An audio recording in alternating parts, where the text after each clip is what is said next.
அம்மா நான் நினைச்சு வந்த குடியெல்லாம் எனக்கு கிடைச்சிட்டு இந்த மக்களை எல்லாரையும் பாதுகாக்கிறேன்னு என் செக்கம்மா சொல்லிட்டா. சரிதான், எந்த தீங்கும் இல்லாம இருந்தாலும் பாரத கதையை சொல்லிடுறேன். அப்படியம்மா புருஷாக்கள் 5 பேர் 100 பேரும் பஞ்சபாண்டவர்கள் என்று சொல்லக்கூடிய எத்தனையோ இடத்துல அழிக்க நினைச்சா. அப்படி அழிக்க நினைச்ச வேலையில அவங்க அழியல. குடியிருந்த வீட்டையெல்லாம் கொளுத்தி விட்டாங்க அவன் புருஷன். அதில் எல்லாம் தப்பி பிடிச்சி 5 திரௌபதியை மணந்து வாழும் பொழுது ராஜசூய யாகம் செய்தார்கள். அப்ப உன் புருஷன் செஞ்சது இது நீதியா நியாயமா? அவ சிவசிவான்னு ஒரு மான் போல மயில் போல நடனம் ஆடிக்கிட்டு இருந்தா.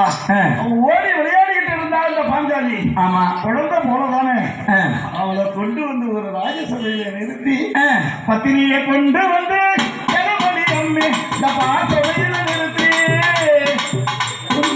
பத்தினியை கொண்டு வந்து கேளு மாதிரி அடிக்காத அழகு அந்த பாசவையில் கொண்டு வந்து மாதவகம் செய்தார். உத்தமையை கொண்டு வந்து கேளு மாதிரி அவளை ஊர் சபையில நிறுத்தி மயில் போல மல்லிகைப்பூ போல இருந்தவளை கொண்டு வந்து அவளை மிருகமா மாற செய்து அவ அக்கினி பிரவேசமாக அக்கினி சுவாலையாக மாறி எல்லாரையும் அழிக்கிறதுக்கு அக்கிரமம் செய்யறவன் அநீதி செய்யறவன் அவரையெல்லாம் அழிக்க தர்மத்தை காக்கிற தர்ம தேவதையா பொறுத்துட்டா. அதனால அக்கினி சுருபி அந்த பாஞ்சாலியை கொண்டு வந்து சபையில நிறுத்தி புறவை எடுத்தானா. உண்மைதாமா புருஷாக்கெல்லாம் செஞ்சாருக்கமா. அப்ப கண்ணனை வேண்டுனாலா புடவை கொடுத்தாரா. உண்மைதாமா. உடனே துரியோதன தொடையில என் மனைவி உட்காரக்கூடிய தொடையில உட்கார வைன்னு சொன்னானா. சொன்னது உண்மைதான். அவ சபதம் கொண்டாளா. ஆமாமா பாஞ்சாலி. உண்மைதாமா. பார்த்த வழியில விரித்த கூந்தலை நாளை படுகளத்திலே முடிப்பேன்.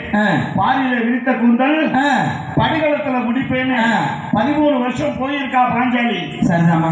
போனவ கொஞ்சம் கொஞ்சம் கொஞ்சம் கொஞ்சமா அவன் மெருகு ஏற்றி அப்படியே அக்கினி சுவாலையாக 11 திங்களிலே கேளுமடி அம்மே கேளுமடி தாகி இங்க பாரதம் நடக்க போகுது கேளுமடி அம்மே 11 திங்களிலே கேளுமடி அம்மே அது கேளுமடி அம்மே பாரத போர் நடக்க போகுது. அந்த பாஞ்சாலியும் வரப்போறா. அப்புறமா போட்ட சபதத்தை முடிக்க போறா. அம்மா விரித்து கிடக்கிற கூந்தல தர்மத்தை காக்கிறதுக்காக விரிச்சிருக்கா. தர்மம் காக்கப்பட்டு விட்டது என்றால் அள்ளி முடித்து விடுவார் கூந்தல். அப்படி அம்மா அதற்காக தர்ம தேவதையா வரப்போறா. உன் புருஷன்லாம் 100 பேர் சாவ போறான். ஐயோ ஆகையினாலே அதனால உன் நலனை கருதி ஒண்ணு சொல்றேன். சொல்லுங்கம்மா. புருஷாக்கெல்லாம் சாக போறாங்க. அம்மா நீ தாலி இறக்க போற. ஐயோ தலை மொட்டை ஆக போறடி. அம்மா